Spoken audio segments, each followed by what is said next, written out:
So listen, there are what rules? Nothing matters, but everything matters. It's the world we're in. Okay. I'm gonna grab some water real quick. I'll be right back.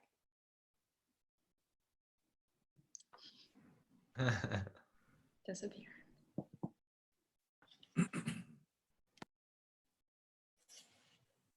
I am also going to grab some liquid beverage. Be right back.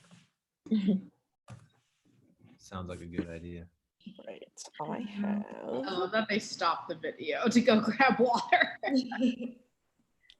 Nope. I threw the YouTube link in the chat if you want to grab that.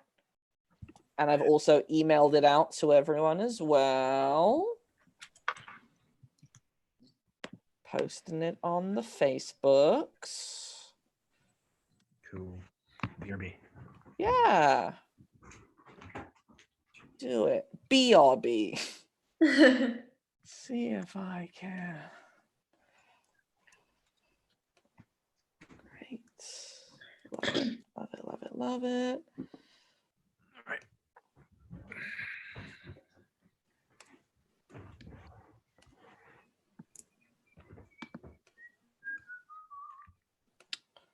Great. I think that's everywhere that I needed to. Great. Solid. Cool. All right, great. It's everywhere. Also, Ari, you're in this play for obvious reasons. I want you to know that. Thank you. Yeah, it feels right. Yeah. I feel like there are like other actors, like you're just like I'm like very vocal about it all being my thing. About just the witchiness of it all. I just got this in the mail. It's a giant quartz disc. It's sitting next to me while we do this reading. So like, yeah, pretty alright. Oh, thank God. Thank goodness. Thank you. Yeah, it feels right. I think so. I appreciate that. I don't know. I love it. I do.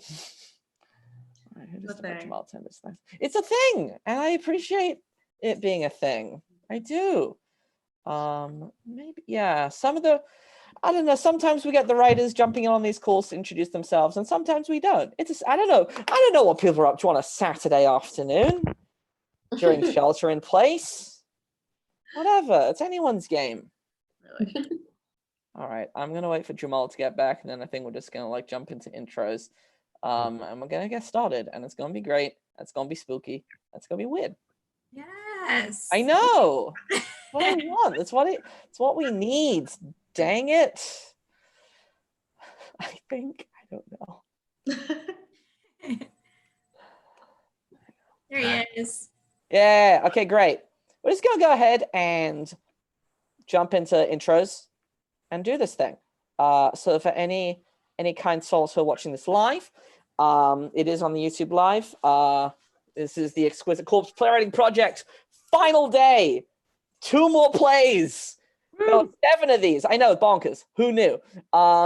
This is what this is. If this is your first time tuning in for this project, here's essentially how this works. For this play in particular, we had 5 writers, each write 15 pages of a full-length play. The first playwright wrote the first 15 pages. In this case, that was Abbas Salem. He wrote 15 pages of a play. Could be any play. There was no prompt. It was just like, write 15 pages. That's it. Go. And then he sent those pages to me. Hi, Melanie. Hello. Just introducing this dang thing.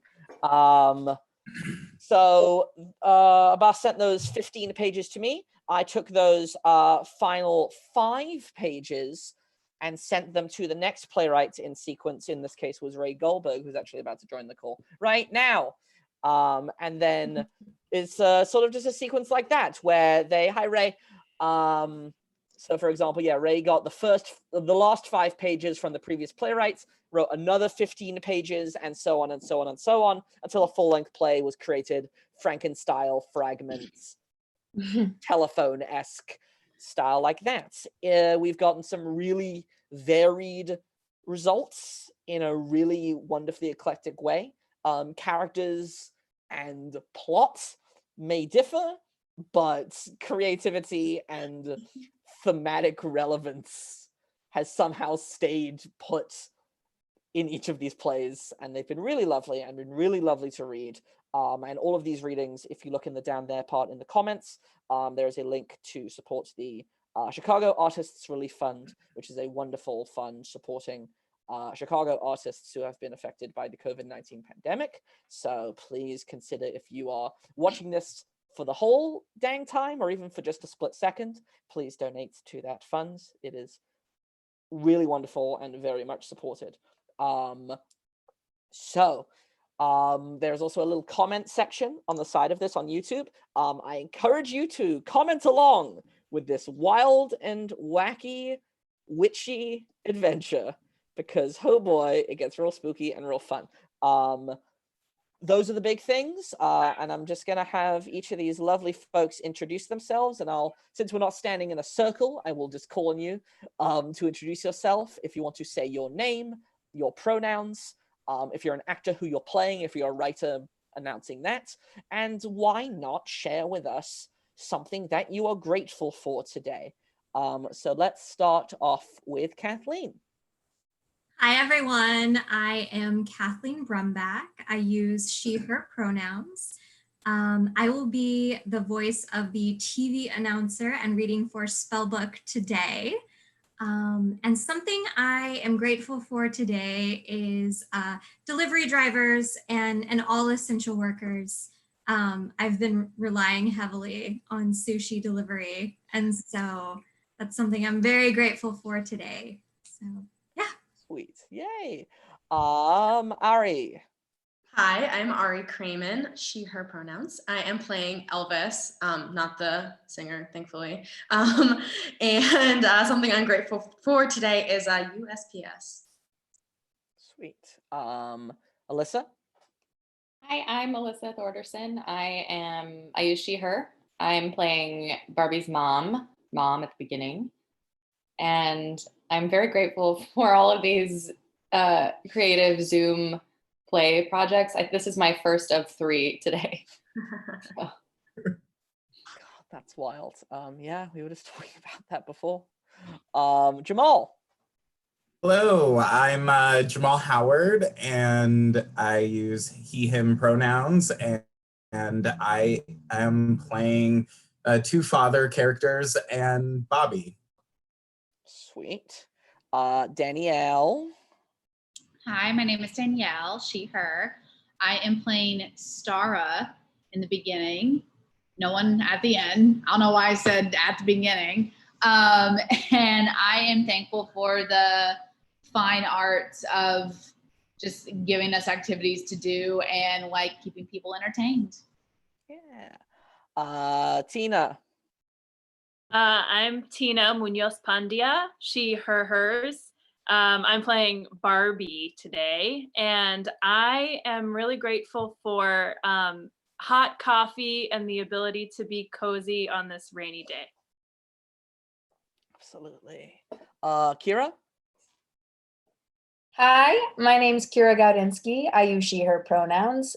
Today I'm really thankful for my wonderful apartment and my roommates who have made this strange experience just amazing. I feel like our community between the 3 of us has just grown a lot in the last few weeks, and I feel really comfortable here, and that's really helpful.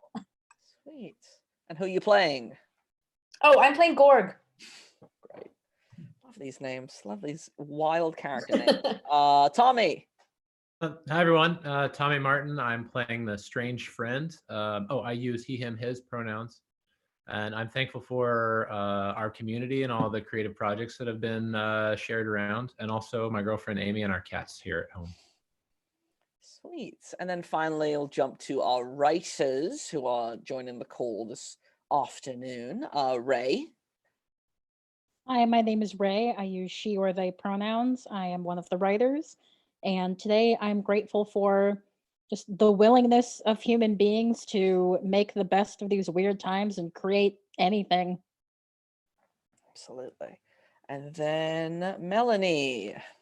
Hi, everybody. I'm Melanie McNulty. I'm one of the playwrights. I use she, her pronouns. And today I'm grateful for Trader Joe's. Absolutely. I get that. I do. Sweet. And yeah, I was saying before, this is going to be one of our shorter ones. I programmed it on I didn't mean to program it on a rainy Saturday afternoon, but I think it worked out well. I think it's a lovely, wonderful, magic, fun respite from the world. So I'm excited to read this thing. I'm excited to have this lovely group of folks in this almost Brady Bunch-esque box read this thing. So yeah, playwrights, you can hop out of here and hop into the YouTube link if you want to watch. It's on a delay, so you shouldn't miss much. To our lovely actors in the room, feel free to stop video and mute yourselves if you're not in a scene. I'm Ben. He, him pronouns are good with me, and I curated this madness. I will be reading stage directions and announcing when we get to new pages in the sequence. I think we're going to do this thing. I think we're just going to read this thing. We're going to have fun, and it's going to be weird and wild. Let's get into it, y'all. So, from the top, The Covened by Abbas, Salem, Ray Goldberg, Tamsen Glaser, Melanie McNulty, and Gaby Labotka. There is a small and cozy living room filled with brown leather and corduroy furniture. There is an old TV from the 80s with antenna and aluminum foil. A painting hangs above the couch with a family of 3. They look muddy but happy. The TV turns on and static appears before an alert plays. The time has come, grown and small. Gather, be quiet, listen all. It is daylight now, beware. Cease your toiling and breathe air. Rush home, my moons, hear this plea. Young, watch the old watch the wee. It will come for you without care. Don't you get left out there. Gather ye whole crew for our roll calls. Team, close the tunnels, seal the walls. Moms, thank you for drilling deep. Dads, thank you for the upkeep. Children, you know what they say. A teenager, Elvis, comes in and turns off the TV's volume down in a huff. She wears browns in corduroys, wools, and felts. She has an apron on. Mom, are you home? Yes. Dad? What? There, we're all here. She punches a combination into the remote and the TV turns off. It tries to turn back on, but Elvis struggles with the remote and gets it to stay off. She slumps on the couch. Mom? Yes, Dirty? What's for dinner? Mom comes in. She's also all in browns and wears a bigger apron and a high bonnet. Both have dirt all over them. Don't yell across the house, Elvis. We're civilized. We know how to control our volumes. Do we? Don't make me mad. Sorry, Mom. What's for dinner? Stewed earthworms and some crispy turnip. Gah. I'm happy to keep going if you want to cook. Then you eat what I make and say, thank you for keeping me alive so selflessly, Mom, and tell me to lie down and rub my feet. Ew, Mom. Are you planning on eating dinner? Yes. Then say it. Thank you for keeping me alive so selflessly, Mom. Please lie down. Mom does and hovers her feet right over Elvis's lap. And can I please rub your feet? It would be your pleasure. Elvis does. Tell me about your day. You heard most of it. Drilled nonstop. How much did you do? About 9 inches. Damn, Mom, that's a lot. I know, I'm sore. This is feeling really good. Good. Dad comes in. Elvis, why is your light on? It's not. I just walked past your den. It's on. Okay, why didn't you turn it off? Because you left it on. Is it really a big deal? It costs money. Well, doesn't leaving it on to tell me to turn it off cost money? That's not the point. It kind of sounds like exactly the point. He has a point. Plus, I'm busy rubbing Mom's feet. A better point. This is very important. Muddy. Oh. I mean, no, listen to your father. Yeah, Elvis, listen to me. Okay, then you take over. Mom's drilled 9 inches today. Damn, Stara, that's amazing. Thank you. I am remarkable. Smoke starts drifting from where Stara came. Gertie. If you're going to make her stop, then you got to start. No, muddy the kitchen. I know. I drilled there all morning. No, just freaking open your eyes and look at the kitchen. Smoke! Stara leaps off and runs off. So, how was your day? Go turn off your light. Oh, yeah. And don't touch the model. Elvis runs off stage and Dad lies down on the couch. Smoke is still coming from off stage. End of scene. Scene 2. Elvis is in her room combing the hair of a stuffed animal doll that looks like it might be an anthropomorphized potato. I hate it when they do that. They just talk to me like I'm another thing to do. And they never comb my hair or rub my feet. And I hate turnips even when crispy. She begins to comb harder. I can't wait until I start drilling. I'm gonna move out and drill and drill and drill, and I'm gonna get so strong and so deep, and I'm gonna change the world. I'm gonna win the driller prize. You don't know anything. I could be star driller. I'm gonna discover the new dirt. Oh my God, I can too. You know who my mom is. It's in my mud. Mud is thicker than blood. Why do you have to be such a jerk? I'm gonna tear your hair out. She begins to tear the hair out of the potato doll. Before she has success, a device rings. Elvis flips open something that looks like an old-fashioned laptop. Maybe it's a real-life briefcase that is designed to look like a laptop. As it opens, a light somewhere else on stage, revealing another teenager with a similar device. This teenager is also in all browns with an apron. Barbie! Hey, Elvis. What's up? My dad hit me and sent me to my room for leaving the light on. Did he really? Yes, it was awful. I'm sorry. Did you make it outside today? I tried. I kept going past the hatch, but the guard was there the whole time. Your tunnel sucks. Did you? Oh, yeah. I was outside for so long. I just got back. I think I got a sunburn. She shows the skin behind her ears and neck. Oh my God, Barbie, that's so bad. It's not. I'll be able to hide it with a turtleneck. It's bleeding. It's not. Blistering. Stop. You should tell your parents. I think someone needs to look at it. Then they'll never let me out again. Maybe you shouldn't go out for a while. You're jealous, and this is sadly obvious. I don't think you're responsible enough to go outside. You're gonna break it. I'm not. No one's ever gonna know, especially if you keep your big mouth shut. I don't have a big mouth. You told me about Gorgie's dad feeding worms to Brad's dad 3 minutes after she told you. I did not. You did too. We were still on the scope call with her when you called me. Shut up. So keep your mouth shut. Will. I just want to feel what it's like. It's amazing. I'm finally a woman. I My skin feels tighter and warmer. Like I can still feel it in my bones. want that. And have you seen my hair? I know, it's so big. Windswept. And it's so not brown. Sun-kissed. It's gorgeous. I want to touch it. At school on third day. Has your dad noticed? No, he's busy modeling. Your mom? She's still drilling. Wear a scarf too. Your hair is so crazy good right now. They'll know right away. There is another ring from both of their devices. It's Gorgone! Both teenagers click and lights up on another part of the stage. Another teenager with another device. She is also in browns, but has a bonnet as well as an apron. Hi, moles. You don't call me that.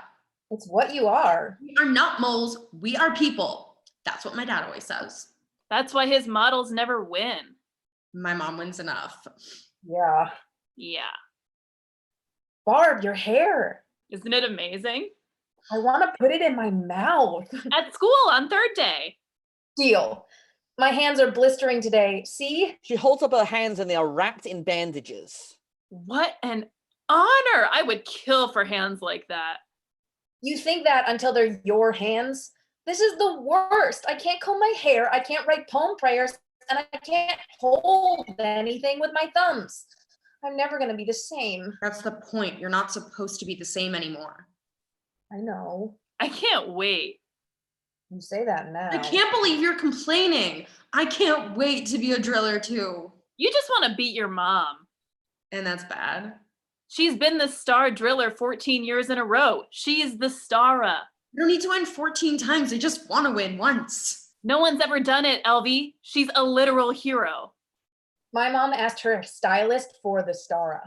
It's weird. I saw her at Food Hole the other day and she had my mom's exact haircut. I don't think you'll ever win. Barbie, Shut up. we said we were gonna sugarcoat it. You both talked about this? Not explicitly. Or implicitly. Hey, tell us about the upstairs school. But It's a trip. You have to take one of those elevators, which feels really weird. It's like everything inside wants to go down while your body says no and keeps going up. lucky. Did you feel the butt flies? Yeah, it definitely felt like my butt was flying away. What about the bangs? Oh yeah, what did they look like? They are so big. They're not like other ones our moms use. The ones I cleaned today were rooms tall. You cleaned it? Yeah. That's why my fingers are all blistered. The purity solution burns. I thought those were from drilling.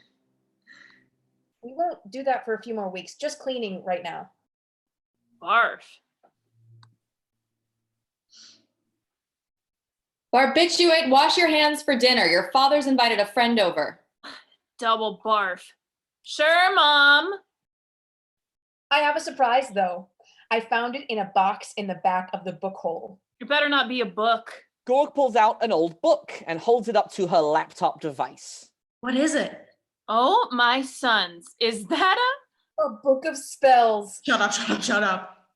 It's real too. I tried one before I came on. She takes off her bonnet and has big, windswept hair. It's even a little lighter than brown. Shut up, shut up, shut up! I made wind. Oh my turbines we have to try. Doesn't it get stronger in a group? We have to be holding hands for that. Do we? I think. Let's try. She reaches to touch her screen. Just then, the old TV in the living room turns on. First static, then the announcer again. To our community of Purified. Until the next nightfall, stay inside. Moms, thank you for drilling deep. Dads, thank you for all the upkeep. Children, you know what they say. This new world's yours. This we pray. Let's try a spell for sunlight. New pages. There's a bunch of spells for sunlight. A spell to make the sunlight brighter, a spell to make it darker, a spell to make it last longer, a spell to make it turn purple. How can you make light darker? It's either light or it's not. It's like a dimmer switch, I think. I want to make the sunlight go away. What? We're not supposed to go outside until the next nightfall, so let's make it nightfall now. That's not a bad idea. If we could make it nighttime during the day, the monsters couldn't get us anymore. But no one else would be outside because they wouldn't know. What if we throw everything off its axis?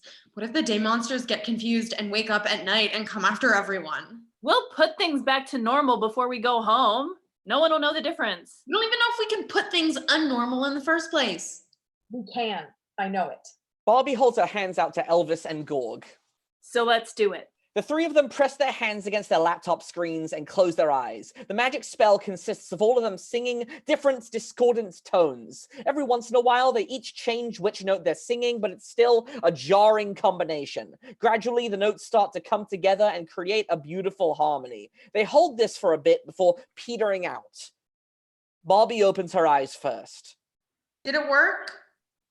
Let's go find out. They each run to their back walls, each pull down a ladder, and climb up to join each other on the surface. When they emerge, everything is dark except for stars. We did it. We really did it. The day monsters might still be awake. I don't think they are. Because we did it! Barbiturate, don't make me ask you again. In a minute, Mom! I have to go meet my flipping dad's flipping friend for a flipping dinner. Don't have too much fun without me, okay? We'll tell you everything. You better. But if you don't, I'll see you third day. She winks and heads back down her ladder. Elvis and Gorg both turn on flashlights and investigate their surroundings. This is incredible. We're making history here. We haven't done anything yet. The first step is still historic. Elvis finds her way over to a lantern. She turns a crank and it powers up, providing more light. Oh, my turbines. A mid-sized drill lays on the ground. Elvis scurries over to it. Elvis, stop!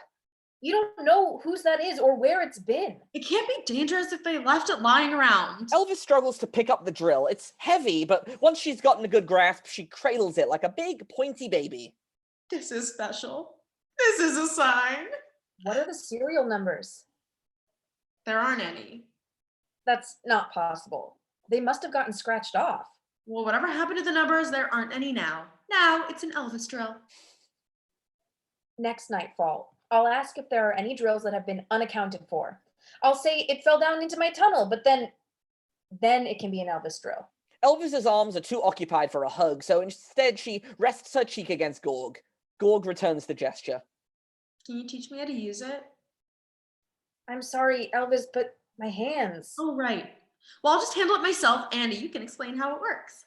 You can't use it here. People live down there. I'm not gonna drill all the way down. I don't even think I could with one this size. Well, every little instability builds up over time. Even just a little crack can be disastrous if you chip away at it over time. Do you remember Janina? Janina? A little bit. She used to come over for dinner sometimes. She and my mom drilled together when they were starting out. She used to be our tunnel neighbor back when we lived closer to the mountains. The kids who were Janina's tunnel neighbor on the other side, they found a practice drill and kept messing around with it, drilling little holes on the surface. Their parents didn't think it was harmless, neither did Janina. She thought it was cute, but then people kept walking over the cracks and holes and wearing them away.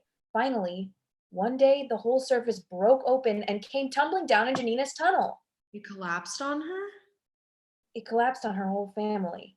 She survived the cave-in, but the day monsters crawled down into the hole and, well, you can imagine the rest. Gorg, I'm so sorry. I had no idea. My mom told me that Janina had... Of course she didn't tell you the truth. No one should have to hear something as gruesome as all that. Except, I need you to understand why you can't go drilling wherever you want. I do, I understand. They both look off stage, into the distance. Maybe I could try out there? It would be safer out there. For drilling, anyway. Maybe not for us. Have you ever been past the outer tunnels? Once. On a field trip a long time ago. Back then, the outer tunnels weren't as far as the outer tunnels now. The systems are growing fast. I've been past the outer tunnels. Really? Yeah, loads of times to go gathering. Wow. My dad took me with him. Once we brought back 8 baskets of pine cones. We had to strap them all to our backs so we could carry them all in one trip. You've been to the pine forest? Duh, it's the best place for gathering. Well, how big were the trees? Bigger than the sky, I think. If not, they were pretty close. Were they still green? They're always green when they're in the ground. I've never seen one in the ground. They were green all over, all around us. Turbines. You're so lucky, Elvis. Me? Gathering is nothing. You don't need any real kind of skill to do it. Now, drilling, that's something. The drilling is important, but that's everyday kind of stuff. But I've never seen a real live tree. It sounds beautiful. It is. I could take you there. I'll be busy at the upstairs school. Not next nightfall, today, now. We shouldn't. We can't. Now is the perfect time. No one else is there because it's daytime, but the day monsters won't be awake because we made it nighttime. We'll have the whole forest to ourselves. Gorg genuinely thinks this over. Elvis gently grabs Gorg's bandaged hands. Gorg wills herself to pull away. We have no idea how long the spell will last. If the sunlight comes back, I don't know if we'll have the strength to make it stop, just the two of us. Okay. I'm sorry. No, I'm sorry. I wish I weren't so useless. You are not useless. My hands. Your hands are still plenty useful. And even if they weren't, you're worth more than your hands. Thank you. Really. Do you think Barbie will be okay? She'll manage. At least she'll get some good gossip out of it. Next time the three of us are back together, maybe we can go see the pine trees. Really? You're not worried we'll mess up the spell? With all of our strength combined, I'm willing to try. Okay, that'd be nice. It would be wonderful. What if we could make it night all the time? We could go wherever we wanted, every single one of us. We'd never have to be afraid of the day monsters again. We still need sunlight. The people, the plants, the animals, and we don't know what it would do to the world around us not having day monsters around. So what? They're monsters. Sometimes we need monsters. Fine, then we don't need it to be night forever, but we could make the night longer, get more work done, do more exploring. That kind of power can't be sustained for long. Then I'll get stronger. Strong enough to power nighttime for everyone by myself. I'm sorry, Elvis, I just don't think that's possible. Why don't you think I can do anything right? Why don't you think I'm enough to cast a spell? Why don't you think I can be a driller? You could be a great driller. Not a star driller. No, maybe not a star. I'm trying so hard, Gorg. My very best, honest, for once. I'm all in. Why isn't it enough? I wish I knew. Gorg takes the worn old spell book out of her pack. Maybe there's a spell in here to make you stronger. You think so? There could be anything in here. Elvis and Gorg sit beneath the lantern and turn the pages of the book. Elvis sniffles to herself. Gorg pets her hair soothingly. There's a spell to make your hands bigger. I don't want to be bigger. I want to be stronger. Being bigger might make you stronger. Or it might give me hands that are the size of a boulder but the strength of a balloon. That would be just like a spooky old mysterious book giving me big old balloon hands. I don't think you have to worry too much about the semantics. It's not a genie. What's a genie? I read about it in another book. I can lend it to you later if you like. Okay. Can you also lend me a couple other books, like your old drilling textbook? Nice try. They flip through the pages. An incantation to punch through solid stone.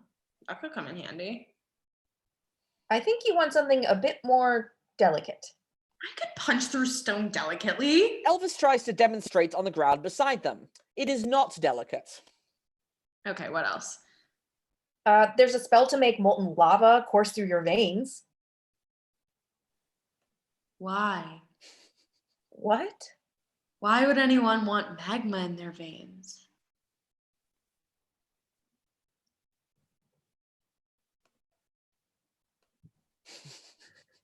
I just want to know.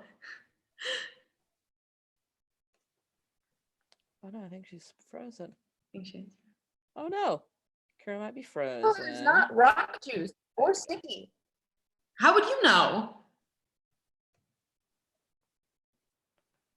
Oh no. Let me message Kara. I think her internet might be. I think your connection is funky. Oh, sorry. Yeah, Kara, internet's funky, I think. Which is good. How are we doing now?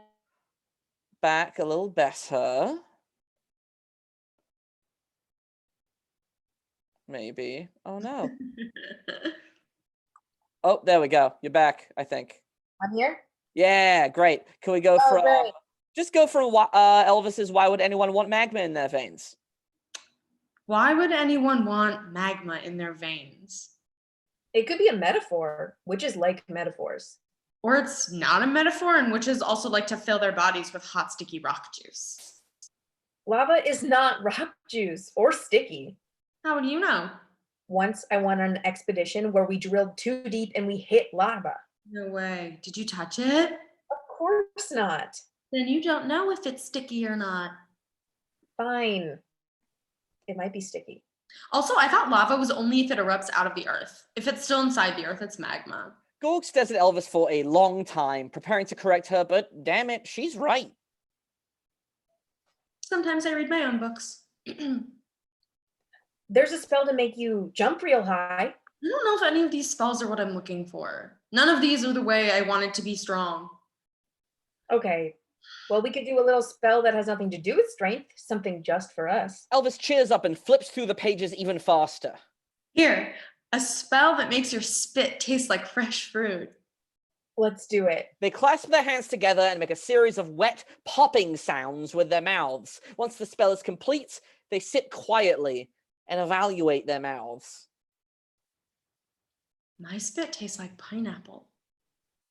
I think mine tastes like banana, but the old kind of banana. Ew, you have old banana spit? No, like the kind of banana that went extinct a long time ago. Oh, wow. Ancient banana. I can't even imagine. Would you like to try some? Okay. They lean in and kiss each other. Once they break apart, they smile at each other, but then they suddenly grimace. Ugh. I guess bananas and pineapples don't really go together. They both wipe their mouths off with the backs of their hands. What if we made up our own spell? Like what? Spit that tastes like vegetables? That might pair better though. But I wouldn't want to walk around all day tasting like Brussels sprouts, even the very best Brussels sprouts. We can make a spell that makes us strong. If the book doesn't have what we want, we could add to it ourselves. I don't know how to create a spell. We could write in the book, and then it'll be just as magic as all the other spells that are written there. What's that thing Barbie's grandma used to say? Books are power? Knowledge is power. I don't think the power comes from the books themselves. Okay, then it can't hurt to try. Do you have a pen? You're not.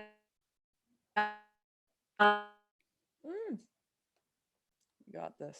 You got this, Kira's computer. You're not writing in that spooky old book? You just said the power doesn't come from the book, it comes from knowledge. If that's true, then nothing bad will happen if I write something new in the book. But if the book does have power, then no matter what bad things happen because I wrote in it, I'll also have made myself stronger. Do you have a pen? Gorg takes a pen out of her pack. Just be careful. Write it small on the back page. Like a yearbook. Exactly like that. Elvis takes her time writing in the book, making sure every letter is perfect. When she's done, she leans back and admires her work. Elvis and Gorg will be strong now. Is that it? Maybe we need to make the strength spell stronger? Elvis and Gorg hold hands and close their eyes. Elvis and Gorg will be strong now. A long pause. Nothing happens. They open their eyes. How do we know if it worked? Without a word, Elvis gets to her feet and picks up the heavy drill. She seems to be exerting just as much effort as before.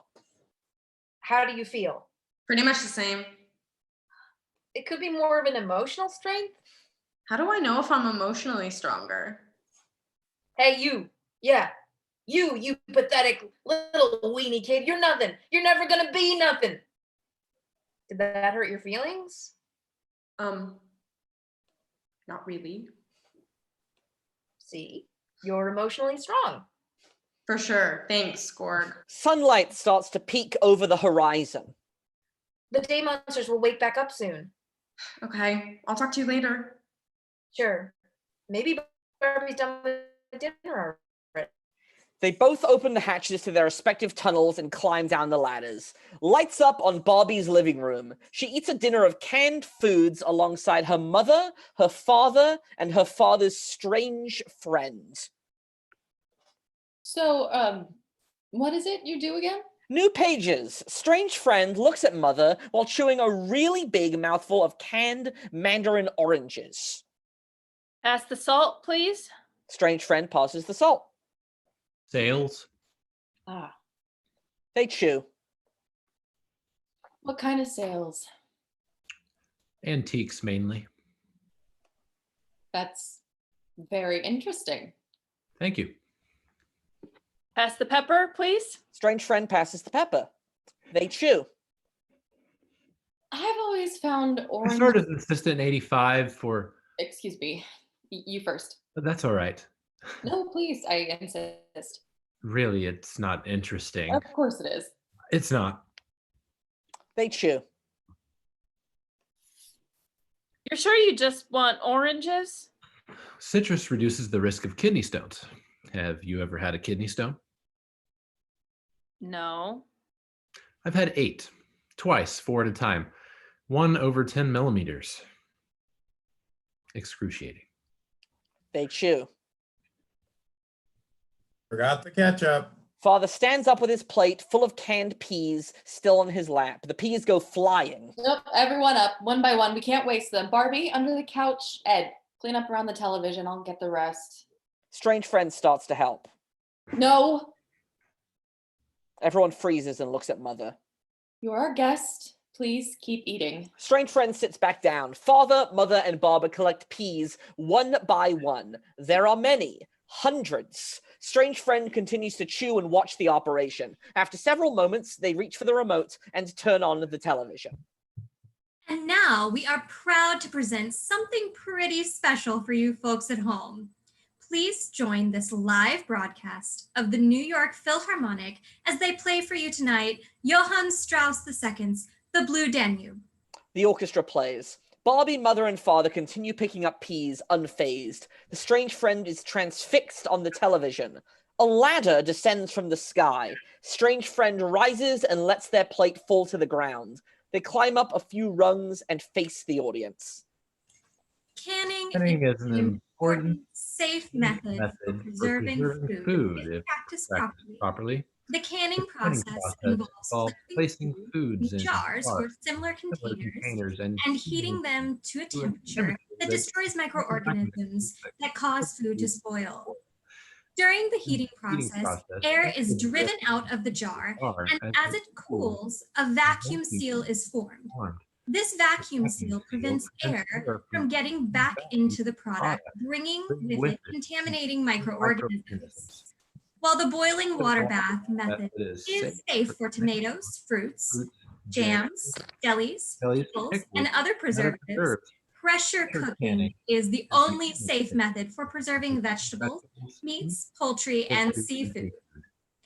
Jars of food are placed Dolly Parton in the spring of '86. inches of water In front of me in line at the DMV, and I dropped my expired is ID. heated to a temperature of at least 240 degrees Fahrenheit. Back to me and did one of those. The temperature can only be reached using the pressure method. Also the most attractive person on the Though planet. bacterial cells are killed at boiling temperatures, they can form spores that can withstand these I blush temperatures. more easily. The only way to destroy these spores is by pressure cooking. I think I'm in love with him, but I'm not sure. I was once in love with Dolly Parton, though. I'm sure of that. The orchestra finishes. The peas are collected onto their plate. Strange friend moves back to his seat. Everyone settles back into dinner. Mother switches off the television. So how do you know Ed? May I be excused? Ketchup. Barbie and Father leave. Can I stay here for a while? Lights down on the living room. In the darkness, we hear. And now for the weather. Lights up on Barbie and Gorg with the spell book. What's the question of the day? Today, Gorg pulls out a crumpled sheet of paper folded about 1,000,000 times. what's the day? Tuesday, I think. What is your favorite age? Huh. 85. But you haven't made it to 80. Oh no. I don't know. I just really like the idea of Alzheimer's. I know it's really tragic and painful and probably confusing, but after a certain point, it's got to be pretty freeing, you know? You get away with saying anything you want. You're always surprised by visitors and like your toothbrush because you forgot it was there 3 minutes ago. You probably would eat so many cookies because you can't remember you just ate them. And people say some crazy shit to Alzheimer's patients. Yeah? Yeah, I remember telling my grandma with Alzheimer's everything. Like all my relationship troubles and the one time I broke the law but didn't get caught, but I felt bad about it. I knew she wouldn't remember. But can you imagine hearing that kind of shocking information all the time? Could be a very thrilling time. Maybe. What about you? I just said 8 because I really enjoyed being the fastest at multiplication tables in 2nd grade. And I like the way the numbers look. Right. What's tomorrow's question of the day? That's not how that works. You have to wait until tomorrow. But what if I don't get a chance to answer the question tomorrow? I like to prepare. One time, just this one time. Gorg flips the page over, folds it a few times, takes a look. What is one job that you would never be able to do? Huh. Barbie starts flipping through the spell book. Are you the type that never ever even breaks the binding of books, or do you dog ear all over the place? It depends on the book. Bullshit. What? Bullshit. No one is wishy-washy on this subject. Either the bound and written word is sacred or the vandalism of it is. No middle ground. Well, if I had to choose, I think I dog ear all my pages. Me too. Yeah? Yeah, makes it mine. And then the purists don't want my books anymore, which is a perk. Barbie flips through, finds a particular page. She shuts the book. Can I borrow this? The spell book? Yeah. I don't know, dude. I'll return it in like 12 hours, I promise. That doesn't seem like a good idea. Hey, Gorgie, come on. You can trust me. I will be very extra careful with it. Well, do you still taste like banana? A little. Shake on it. They do their handshake. It's elaborate. It also includes spitting into their palms and shaking hands in the traditional way at the end. Barbie smells her hand. That has to get old after a few hours. Yeah, it's not great. And there's no reverse spell? Not that I can find. Poor planning on the author's part. Or perfect planning, depending on their intent. I'll bring it back by morning. Promise. Barbie disappears. Gorg sits. Lights up on the living room where father and a strange friend sitting next to each other on the couch. They have 7 cards each and a mess of cards in between them. Any 6s? Go fish. 2s? Yep. The father hands over his 2. 7s? Yep. Father hands over his 7. Jacks? Dang. The father hands over his jack. Mother enters in pajamas and with bedding. The couch pulls out into a bed. Ed will show you. Here are some blankets and some extra pillows. Thank you. Ed, Yep. please. Mother leaves. Father and strange friend continue their game. Your turn. Do you want to sleep with me tonight? What? Just side by side here. Do you have any 4s? Go fish. Any 3s? Yes. Strange friend hands over their 3. Sure. Yeah? Okay. We got to pull out the couch, though. Make the bed. Sure. Good. Okay. Okay. Okay. Okay. Good. Should we... Yep. They pick up the cards and put them back in the box. They pull out the bed from the pull-out couch and sweep the crumbs off. They find some peas. Should we... Yep. They place them in a small decorative dish on the end table, the kind that normally holds individually wrapped chocolates or Jordan almonds. They make the bed and slide in side by side, still in their day clothes. Can I tell you a secret? Yes, of course. I don't like peas. Father turns off the lamp and they lay there in the semi-darkness, not moving. Ed? I think I'm a spore. Lights up on a bedroom. Barbie is alone with the spell book. Come on, there's got to be something. How to never have any boogers ever again? That's good. Mother knocks on the door. May I come in? Not now, Mom. Barbie. Barbie closes the book and sits on it. Okay. Mother enters. What's up? Just wanted to check on you. You were pretty quiet at dinner. Yeah, I'm okay. Hairbrush. Barbie grabs the hairbrush from under the bed. Mother starts brushing Barbie's hair. It's not in the cute movie way. It's in the realistic, goddamn, you have a lot of tangles way. But it's charming. Snuggles are back and Barbie's got 'em. Rats and knots. Barbie's got 'em. That hair keeps growing and growing some more, and soon it'll be all the way down to the floor. One more time. Snaggles are back, and Barbie's got 'em. Rats and nuts, Barbie's got 'em. That hair keeps growing and growing some more, and soon it'll be all the way down to the floor. Hair tie, please. Barbie keeps singing, stands to get a hair tie. Mother sees the spell book. She stops. Where did you get that? Oh, it's just something that Where did you get that? I borrowed it from Gorg. Where did Gorg get it? I don't know. You're sure you have no idea? No, I have no idea, okay? Oh my god, oh my god. Mother sits, reaches for the book, then changes her mind. Do you know what it is? You could say that. Barbie and Mother stare at each other. The spellbook starts to glow and hum a little.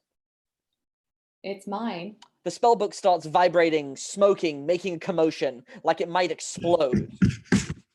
Mom? It's all right. She's putting on a show. She?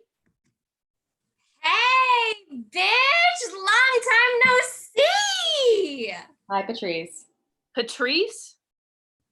Patrice. Patrice talks. She does. When she feels like it. Is this your baby? Yes, it is. Nice to meet you. Likewise. Now let's fuck some shit up. Where's Elvis? Blackout. Lights up on the living room. Father and strange friend are still side by side on the pull-out couch. We hear a thump from off stage. Another thump. The sound of a stopwatch. Silence. The television explodes. Mother and Barbie and Spellbook appear, dressed for adventure. What is Cool. See you later, Ed. Barbie, Mother, and Spellbook walk out of the living room, which promptly disappears. Several ladders descend from the sky. Choose one. But how do I know which one to choose? First instinct is usually best. Barbie points to a ladder. Let's get started. Barbie, Mother, and Spellbook climb the ladder all the way up until we cannot see them anymore. Lights up on Gorg and Elvis. Sorry, where is the book? New pages. Barbie. And why the hell would you do that? She's ready, Elle. It was calling to her. Lynn is gonna kill us, you know that, right? Gorg goes to open her mouth, but then... Actually, she's gonna kill you, not me. It's her daughter. She should have been the one to tell her. I didn't tell her. You only gave her the book for the time being? Oh, even better. You gave her a book of spells, a book of dangerous spells to just poke through and try out to see if they work.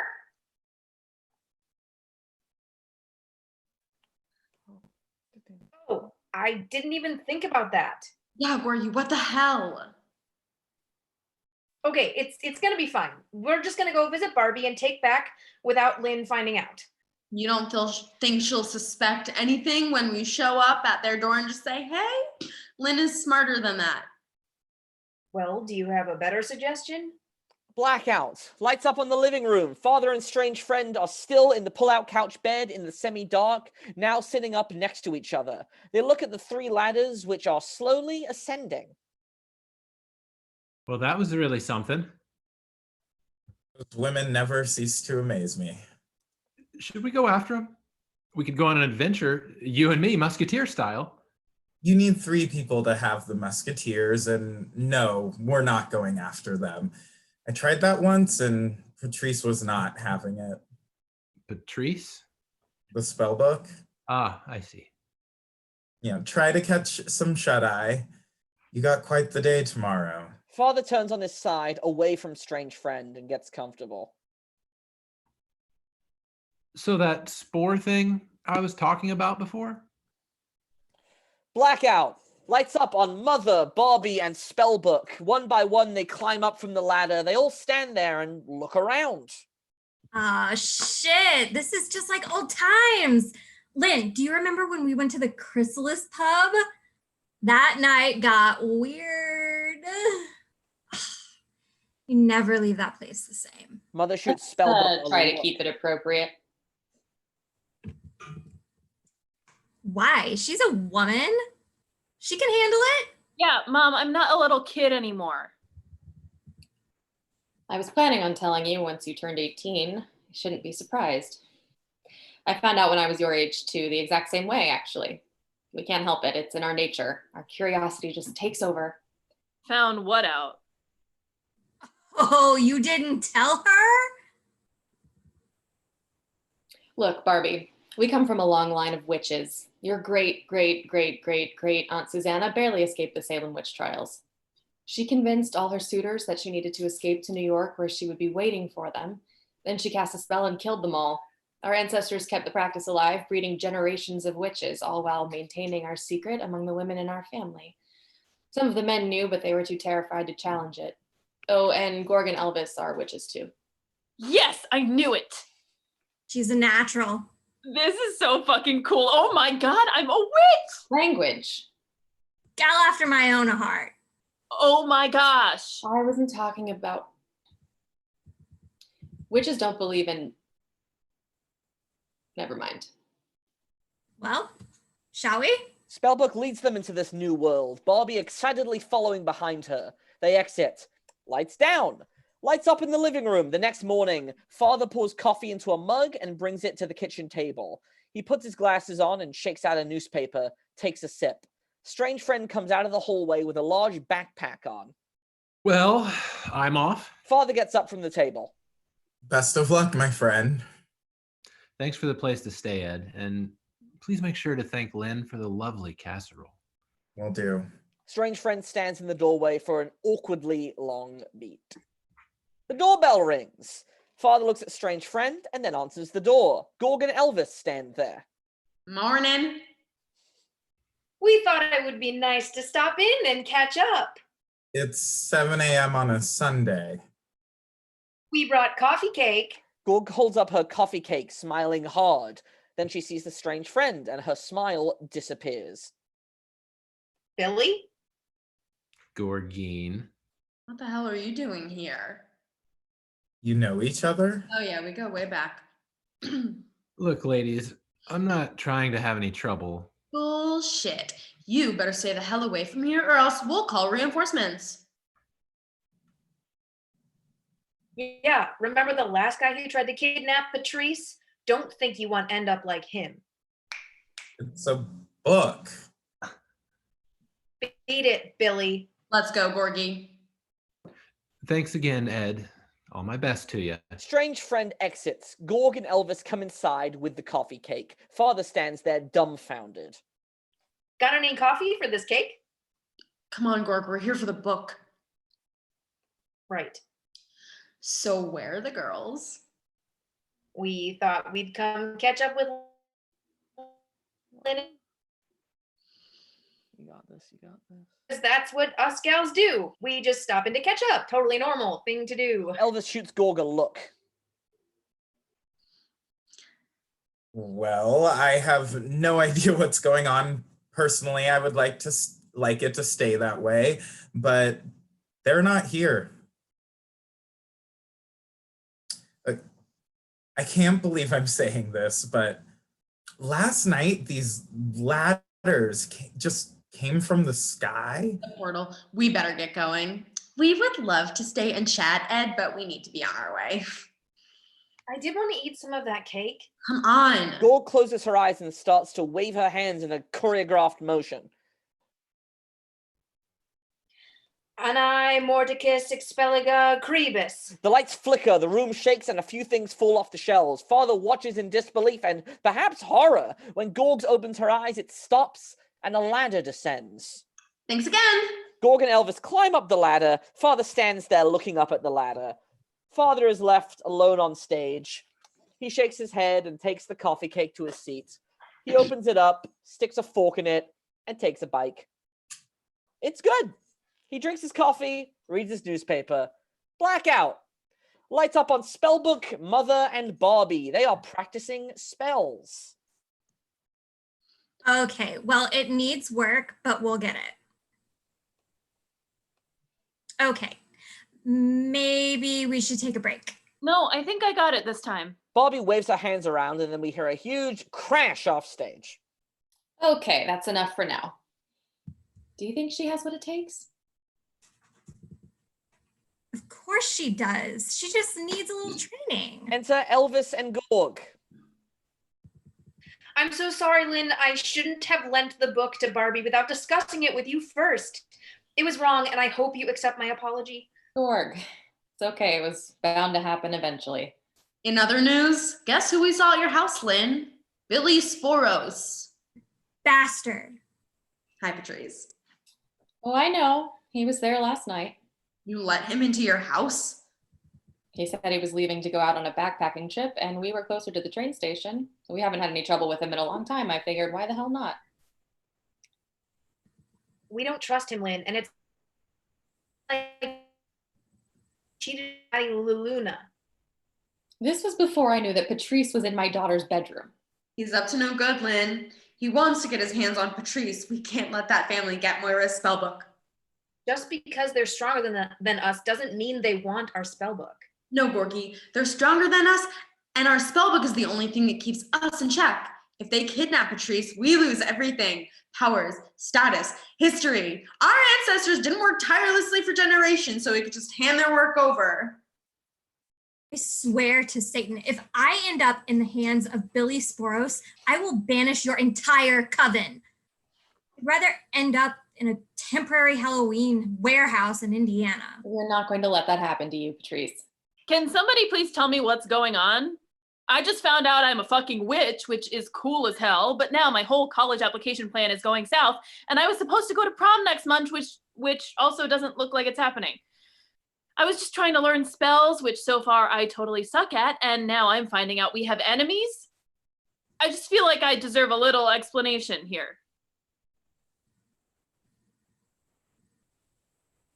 Please? 1500.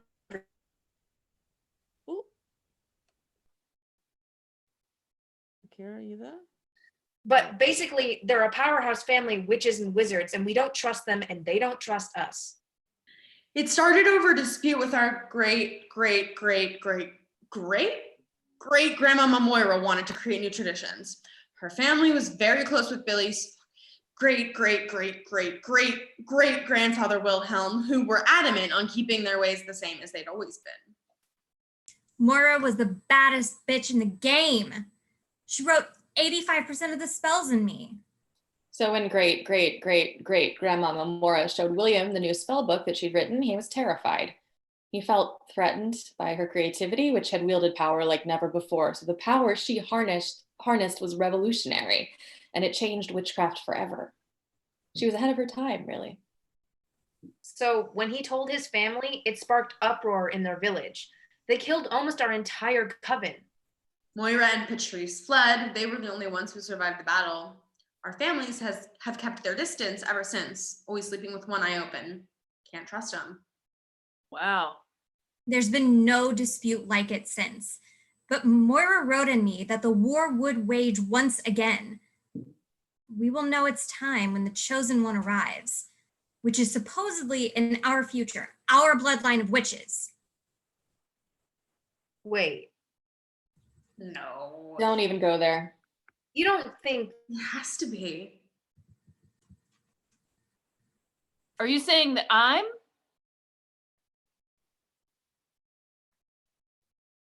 The chosen one? Kathleen. Welcome to the coven, Barbie. Let's get started, ladies.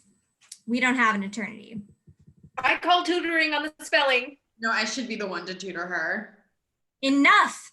She must learn to harness the power within. Once she feels the energy, she can then channel that into spelling. Well, I'm a little rusty myself. I guess this is as good a reason as ever to brush up on the basics. Lights change, music plays, a Rocky-like energy begins, a physical slow-motion montage of Elvis, Gorg, Mother, and Barbie practicing and learning spells from the spell book. Every time the lights change, they're in a different position of spell teaching. You know, ad-lib, a little here and there. It can be creative directorially as you would like. Wow, it feels good to be back in the saddle. Barbie, you're getting the hang of things. Mother gets emotional. Her little girl has grown up. I'm so proud of you, honey. Mother puts her arm around Barbie, with Barbie holding spellbook in her other hand. They side hug. As soon as they embrace, a poof of smoke appears. Lights flash.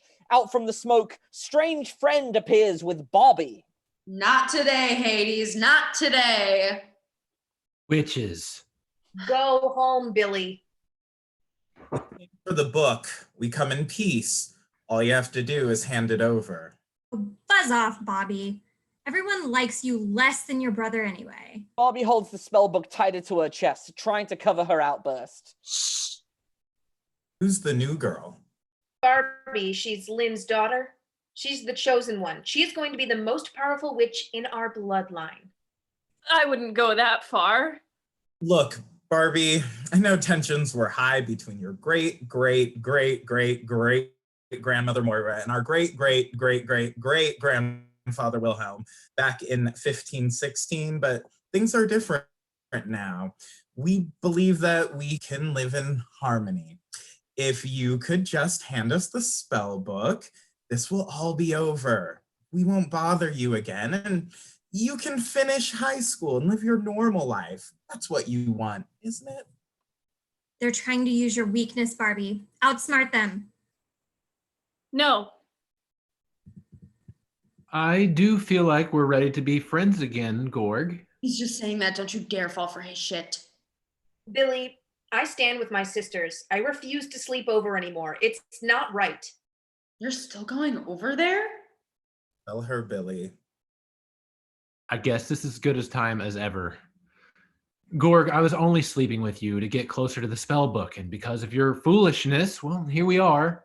Do not talk to my sister that way. Or my sister. Or my sister. Get him. Full-on magical attack begins. Spells are being thrown out left and right. Things are changing shape. Lights flash. We hear all sorts of random sound effects depending on each spell. Explosions, babies crying, animal sounds, a commercial jingle, dubstep music, a symphony, etc., etc.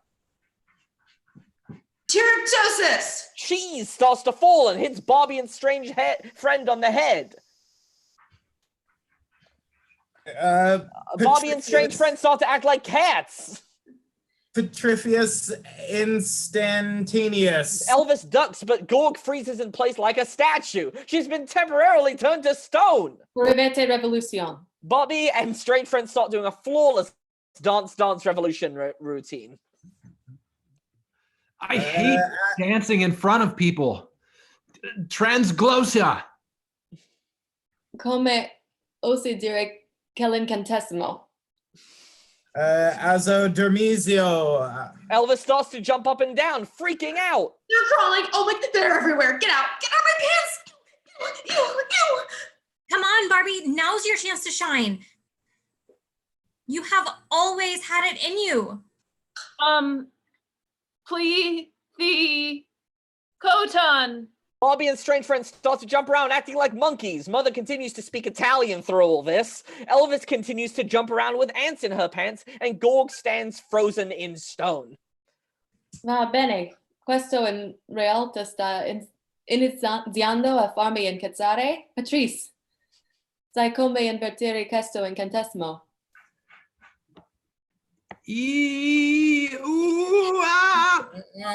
Shit, that's not what I was going for. Barbie winds out of her freed hand as if she's about to throw something, then holds it out towards Barbie and Strange Friend. Electropliskia! A huge flash of lightning, perhaps a strobe light, fills the stage. Barbie and Strange Friend convulse. They continue to convulse and lights continue to strobe until Barbie brings her arm down. Barbie and Strange Friend collapse onto the ground. Elvis stops jumping around. Gorg breaks her pose. And Mother can speak English again. Everyone looks at Barbie in awe. Bobby weakly peels himself off of the ground, one step at a time. This is not fucking worth it, Billy. Let's go. Bobby extends a hand down to Strange Friend without breaking his gaze on Barbie. Barbie stares at them blankly and looks back down at her hand. Your spell book is outdated anyway. I get finer with age, Bobby.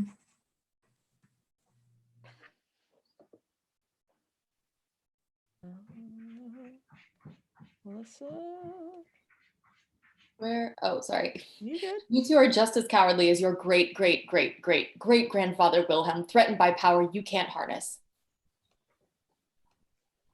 All right. I give up, Gorg. Just stop sending your pigeon. I'm not sending messages back for a reason. I didn't tell her to do that. This isn't the last you'll be seeing us. Let's go, Billy. Barbie and strange friends disappear in a cloud of smoke. Mother, Elvis, Gorg all look to Barbie. I don't even know where that came from. You know what it's time for now? Initiation. Chapter 7, Initiation.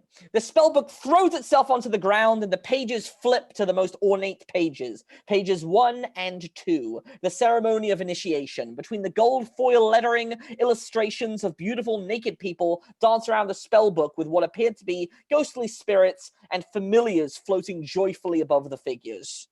Initiation? I'm nowhere near ready for that kind of offer. It's all been leading up to this, your initiation to the coven. I don't know. I honestly just got lucky. I had no idea what I was saying. That's okay. You've got natural talent. Yeah, you probably don't even need that spellbook anyway. Hey, I second heard that. The spellbook leaps at Gorg's throat. Gorg catches the flapping cover as the pages trill in her face. Ah, paper cut. Gorg drops the spellbook and it skitters back over to Barbie, who tenderly picks it up and cuddles it to her, as if it were her favorite, slightly wild cat who could do no wrong. But that would have been the quickest tutelage and mastery ever. Nothing better than trial by fire. She used a lightning spell. No, I'm not ready for this. Georgia O'Keeffe didn't paint Sky Above Clouds 4 immediately after dipping a brush in paint for the first time. What about Pollock, though? No, even he had purpose, measure, and form to his work. God, I'm tired of people ragging on that guy. Okay, then. When did they become artists? What? Can you tell me when exactly Georgia and Jackson earned their title of artist? I don't know, but they still studied. They still had training and actual non-traumatic anticlimactic practice with different brushes, pigments, oils, and medium to get there. It took them years to make those pieces that touch us, that change us. The spellbook purrs. Barbie turns away from Mother, Gorg, and Elvis. She uprights a fallen chair by the table. She slides into it and begins a melancholic browse of the hundreds of spells she hasn't even read yet. What would you say to a child?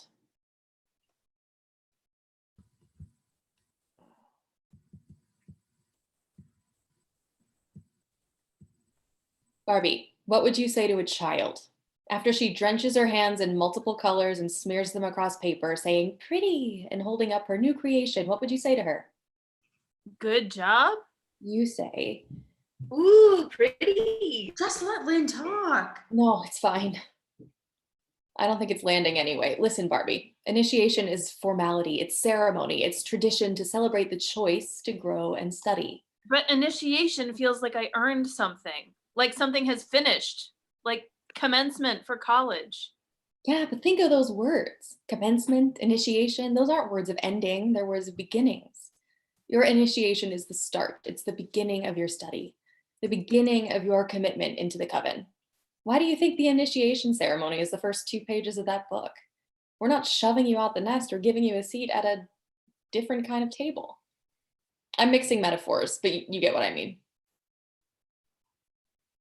Yeah, and really, what is changing much? We're already sisters, aren't we? And Coven is family. You're not going out on this adventure alone. We wouldn't do that to you. Coven is family. Plus, do you think any of us were masters of spelling before our commencement? You saw what happened back there. We're still working on it. I said the amplification spell wrong, and my initiation.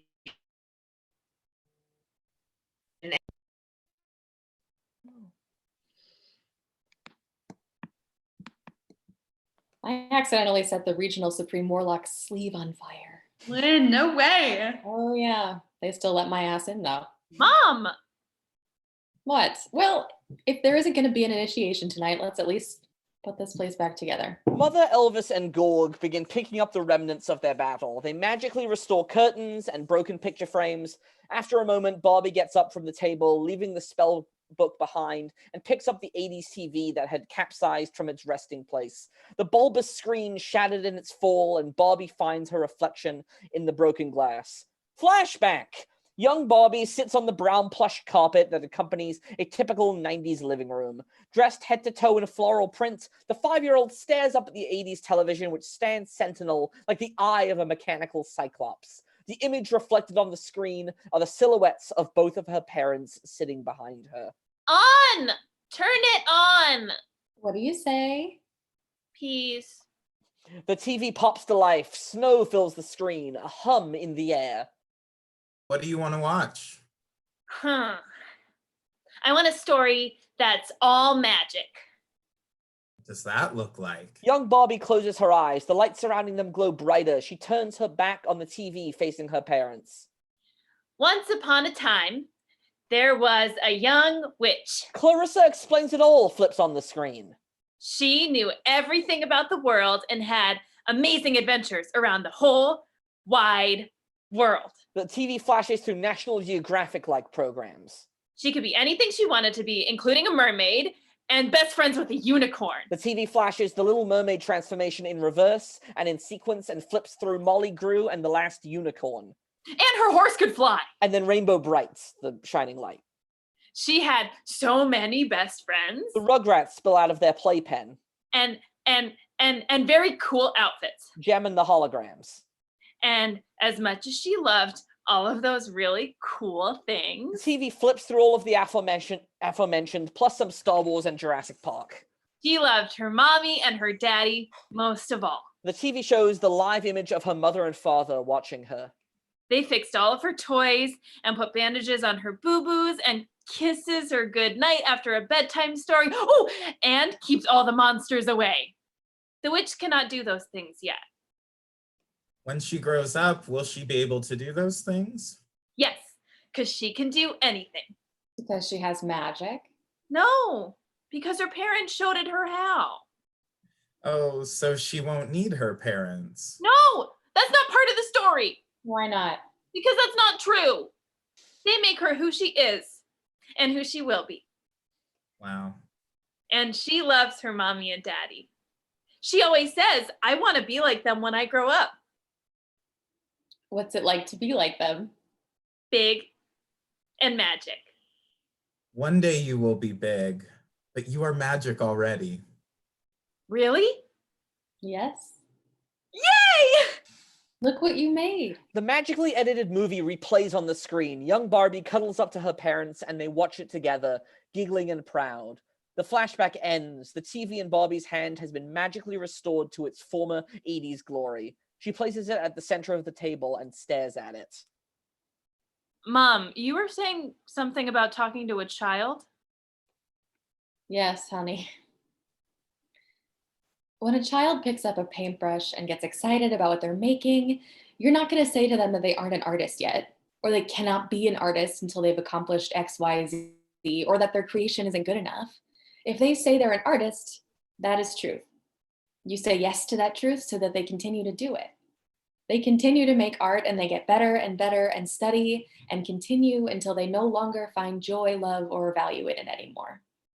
It's true for everything. If you want to be a speller and you say you are a speller, you are one. That's all the initiation ceremony is. It still doesn't feel like I've earned it. I'm sorry you keep on telling yourself that story. You are always good at telling stories. Looking at these pages, it just feels so big. I mean, I don't even have an animal like that. If you need to reframe it, just think of it as declaring a major in college. And pledging a sorority at the same time. It's just a beginning? Yes, and your familiar will show up eventually. You will have a learning-filled life. Imagine how boring it would be to finish learning everything. There'd be no point in living. Wow, that is really dark. Yeah, but it's true for me. Well, let's make sure you continue to learn and grow forever. The world is so big and filled with so many things. Barbie flips through the book and finds a spell about flying, a spell about traveling the world. There are so many things that she wants to do and learn in there. Okay, I'll do it. What do we do? Gorgon Elvis, celebrate. Well, you have the spell book right there. What does she say? The spellbook flips back to pages 1 and 2. Barbie reads. Gather all your sisters round the cauldron where the stories are found. Pour out a heart, a pinch of wit. Use your nerve so the spell is writ. Call on your spirit familiar. This will complete your coven concealer. Repeat this hymn and begin your dance. Initiation begins your magical chance. It's so lucky that it translates so easily to English. It even rhymes. Magic. The cauldron where the stories are found. Barbie moves to the 80s TV at the center of the table. She flips it onto its back and uses a pillow or two to prop it up as needed. Once upon a time. The TV pops to life, snow on the screen. Excellent. What story are you going to tell? I actually don't know. Barbie looks over the book again. Gorg reads over her shoulder. It's been a while. Pour out a heart, a pinch of wit. Use your nerve so this spell is writ. I don't remember having to empty a heart of its contents onto a TV for my initiation. 2 households, both alike in dignity, in fair Verona where we lay our scene, from ancient grudge break to new mutiny, where civil blood makes civil hands unclean.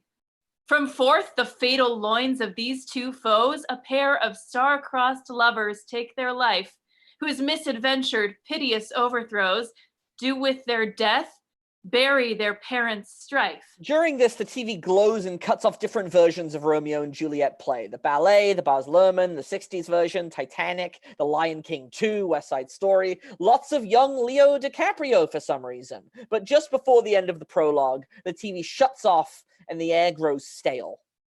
You have that whole thing memorized? Who doesn't? What happened? Nothing. The TV, the cauldron, was working though. Although Romeo and Juliet is an outpouring of heart and a very witty script, it isn't your story. And although acting does take courage, I think this magic is asking more of you. It's an initiation ceremony, but it will ultimately produce your familiar. This is a very personal spell. But I don't really like talking about myself. But we all like you. We like you very much. Some might even say we love you. Take your time, honey. We want to listen to you. Elvis, Gorg, and Mother all sit at the table and wait for Barbie to begin. I don't think I could do this with you all staring at me. Could you close your eyes? Yes, Barbie. They all close their eyes, Barbie included. Once upon a time, there was a girl. As Barbie speaks, the scenes pour out of the TV, people and voices and the magic of a theater telling the story together as theater is wont to do. She had wonderful parents who supported her and all her endeavors. They loved her so much, and she loved them in return. One day, she had to leave home and go to a land called high school.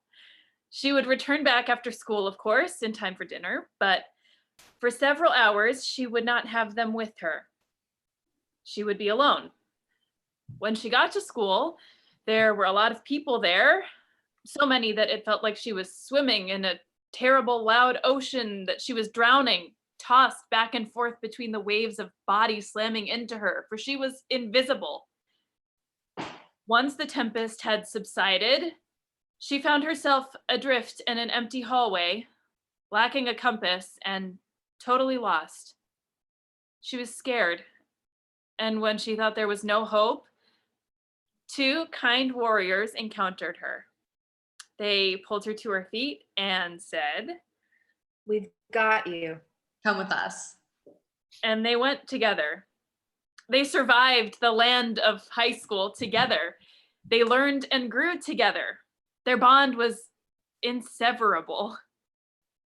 One day, the warriors revealed to Barbie that they and she were capable of so much more, and they dove into a new tempest together. The girl had a new fear now. She feared that the warriors might fall into the sea and that she couldn't protect them like they protected her, like her parents had protected her. And this fear made her stare at the edge of the water, once again facing the possibility of drowning, but now with the weight of failing her friends. The TV glows, the light bulbs glow, the recreation of the story subsides, the white silhouette of a horse explodes out of the television and hovers triumphantly above them. The sound causes them all to open their eyes. Mother casts a musical spell that sounds like a 90s victory ballad, and she begins to sing, or say if she wants to. Initiation begins your magical chance. Initiation begins your magical chance. Initiation begins your magical chance. Finally, Barbie stands from the table and outstretches her hands. They form a circle and dance together. Initiation begins your magical chance. The familiar neighs Your magical musically. chance. Magic. End of play. Snaps to that, y'all. Love it, love it, love it, love it, love it. Everyone can come back out of the wings. Sweet. Oh, love it. We love good magic. We love good theater. We love good young Leonardo DiCaprio and the wonders of drilling. What a treat. Oh, thank you. That was really lovely. Thank you all. Oh, well, thank you all for watching. The people who are watching live on the internet. I'm gonna turn off this live stream. But we have another one of these tonight. The final one in this series is at 7 p.m. Central Standard Time tonight. Applause, applause, applause. Great job from the comments. Yay. Please donate to the Chicago Artist Relief Fund in the comments below. Thank you to all the wonderful writers who wrote this thing. Thank you to all the amazing actors who read this thing. Yeah. Thank you.